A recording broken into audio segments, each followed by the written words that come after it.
Bom, então vamos começar aqui a nossa leitura aqui. Bem simples, tá? Não vou ler o livro inteiro, mas eu quero despertar em você esta, esta vontade, né? E você pode continuar. E os livros, para mim, são como ter Bíblias em casa, né? Claro, os livros que me chamam, que me magnetizam de alguma forma, que trazem informações que são, que ressoam na minha alma, né? De repente tô lendo aqui para você e você fala, isso aí não bateu muito comigo, não. Mas provavelmente sim, porque se você faz parte aqui do nosso grupo, é porque você é, tem essa ressonância com a fala proposta aqui, né? Então, você tem a ver com tudo isso e é dessa forma que você busca, porque na verdade você não veio parar aqui nesse trabalho por acaso, né? Então já vamos começando a entender que o acaso dentro dessa nossa fala aqui não existe, não é? Quando fala, ai que coincidência, é como se diz aqui na Espanha, ai que casualidade, não existe casualidade, não é? Tudo é cocriação. Então se você está aqui e está me ouvindo, é porque isso tem a ver com você, tá? Então presta atenção aí que eu vou ler agora. O poder meta-humano é como desenvolver suas habilidades, transcender a realidade e ir além dos limites do cotidiano. Então, o prefácio pessoal dele se chama Ir Além. Este livro é um convite para descobrir quem você realmente é, começando com duas perguntas simples. Nos momentos em que se sente muito feliz, também se vê feliz? Quando fica bravo, alguma parte sua fica totalmente livre da raiva? Pensa sobre isso. Se você responder sim para as duas perguntas, você pode até parar de ler esse livro e de ouvir esse áudio. Significa que você já chegou lá. Foi além da consciência do dia a dia. Ir além é tudo de que você precisa para saber quem realmente é. O autoconhecimento vai se revelar todos os dias. Em algum momento, ou talvez neste exato instante, vai ver a si mesmo vivendo na luz. Como o grande poeta Bengali Rabindranath Tagore, você pode dizer: que perpétua surpresa é a vida. Seria fascinante conhecê-lo, porque sua vida, sem dúvida, é muito incomum. Pode até pensar que é uma pessoa única. Quando olha em volta, vê que as pessoas em geral ficam simplesmente felizes quando estão felizes e bravas, quando estão bravas enquanto você não. Você enxerga além. 30 anos atrás, diz Deepak Chopra, quando comecei a escrever livros, não se questionava o fato de se sentir feliz e ficar bravo serem sentimentos normais, sem adicionar o elemento de observar a si mesmo. Uma expressão como plenitude mental não circulava. A meditação ainda era considerada duvidosa pela média da população e tudo que se referisse à consciência mais elevada era visto com ceticismo. Eu era um jovem médico de Boston com a família crescendo e meus dias eram consumidos pelo trabalho, atendendo uma longa lista de pacientes e transitando diariamente entre 2 ou mais hospitais. Quando ficava feliz por um paciente com problemas de tireoide melhorar, eu percebia que me sentia feliz. Percebia? Não, não percebia. Se uma prescrição era manipulada por um farmacêutico descuidado, uma parte de mim não ficava nem um pouco aborrecida, permanecendo como uma testemunha silenciosa? Não. Como todo mundo que eu conhecia, ficava feliz ou bravo sem nenhum mistério. Mas, por ter vindo da Índia, poderia resgatar da infância indícios sobre uma maneira de ser diferente. Segundo o antigo Upanishad, a mente humana é como 2 pássaros pousados em um galho. Um deles está comendo o fruto da árvore, enquanto o outro o observa amorosamente. Frequentei durante alguns anos uma escola dirigida por uma ordem de padres católicos e assim tive outros indícios vindos de uma fonte diferente, como as palavras de Jesus aos discípulos, dizendo-lhes que deviam estar no mundo, mas não ser do mundo. Se pesquisar essa frase no Google, vai verificar que há uma grande confusão sobre o que ela realmente significa, mas o ponto central do ensinamento é que há diferença entre aderir à vida mundana e não aderir a ela.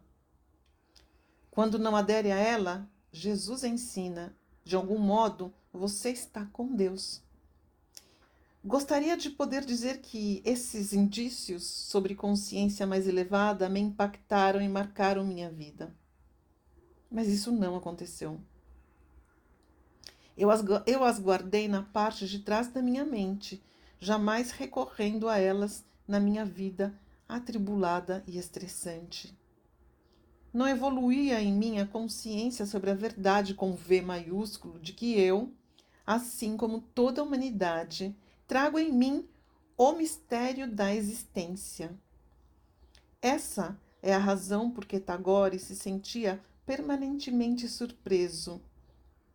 Ao despertar para a realidade, encara-se o mistério da vida de uma forma íntima e pessoal. Não haveria mistério sem você.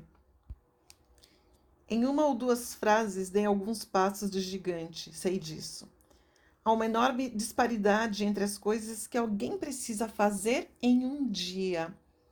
Começando por acordar, vestir-se, ir trabalhar, etc. E o mistério da existência. Uma sociedade baseada na razão e na ciência vê com ceticismo qualquer noção de estar no mundo e não pertencer a ele. Ou verdade com V maiúsculo. Vivemos juntos em uma realidade que segue a regra que diz: o que você vê é o que você tem. O mundo físico nos confronta. Nos vemos diante de muitos desafios. E conforme a mente racional sonda o desconhecido sombrio, o que emerge são novos fatos e dados, não a sensação de deslumbramento por existirmos. O que o primeiro me incentivou a encarar o mistério da vida e meu próprio mistério como ser humano foi a medicina. Eu exercia a endocrinologia, uma especialidade que me fascinava porque os hormônios são substâncias químicas singulares. Podem fazê-lo ficar lento, mental e fisicamente, se sofrer deficiência tiroidiana. Podem fazê-lo fugir ou lutar diante de uma ameaça. Uma explosão de adrenalina é responsável por uma reação comum diante de um mágico de rua levitando diante dos nossos olhos quando espectadores pulam para trás ou fogem. Estamos tão acostumados a aceitar que essas reações são quimicamente induzidas que a maioria relaciona o comportamento adolescente com o turbilhão de hormônios. Mesmo quando o impulso sexual é de certa forma contido, ele nunca está realmente contido, assim como apaixonar-se nunca é racional. Se eu tivesse ficado satisfeito com a ligação que se faz em geral entre os hormônios e os efeitos que eles causam, eu não haveria história para contar. Mas existe uma nota discordante, e ela leva as coisas para além dos hormônios e potencialmente inverte a realidade. Há um hormônio no cérebro chamado oxitocina que recebeu o apelido de hormônio do amor, porque a presença de altos níveis deste hormônio no cérebro torna a pessoa mais afetiva e confiante. Mas esta única molécula secretada pela pituitária é muito mais complexa do que isso. Durante o parto e a amamentação, são secretados níveis mais elevados desse hormônio na mãe, o que cria um vínculo maior com o bebê. Se afagar o seu cachorro por um tempo, a oxitocina sobe tanto em você quanto em seu bicho de estimação. Ela faz as pessoas amarem mais a bandeira nacional, enquanto ficam indiferentes às bandeiras de outros países. Durante a atividade sexual, a oxitocina sobe nas mulheres, fazendo com que se liguem emocionalmente aos parceiros sexuais, mas aparentemente esse efeito não acontece com os homens. Alguma coisa estranha deve ocorrer ainda assim. Essas descobertas complexas não abalam a fé da maioria dos endocrinologistas. Mas eu era diferente. O que me incomodava era que a oxitocina não faz realmente nada do que lhe atribuem, a menos que seja acompanhada pela mente.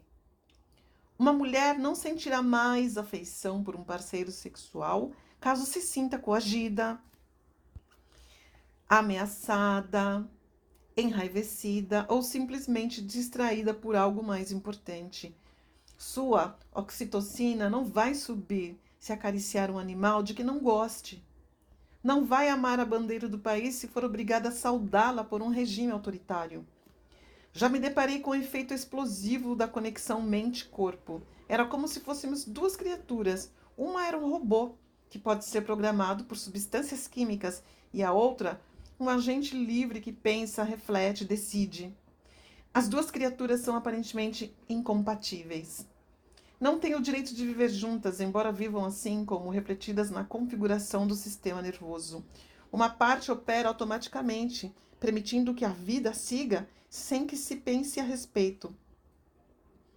Não precisa pensar para continuar respirando ou para que o coração continue a bater, mas você pode assumir o controle conscientemente e o sistema nervoso voluntário lhe permite alterar a respiração e, mesmo com um pouco de prática, desacelerar os batimentos cardíacos. De repente, estamos no limiar de um mistério, porque algo terá de decidir se agiremos ou não. O algo não pode ser o cérebro, porque para ele é indiferente empregar um ou outro lado do sistema nervoso central. Do lado involuntário, o cérebro aumenta a frequência cardíaca se você correr uma maratona. Mas antes de tudo, quem decidiu correr a maratona foi você. Então, eu te deixo aqui uma pergunta. Quem é você?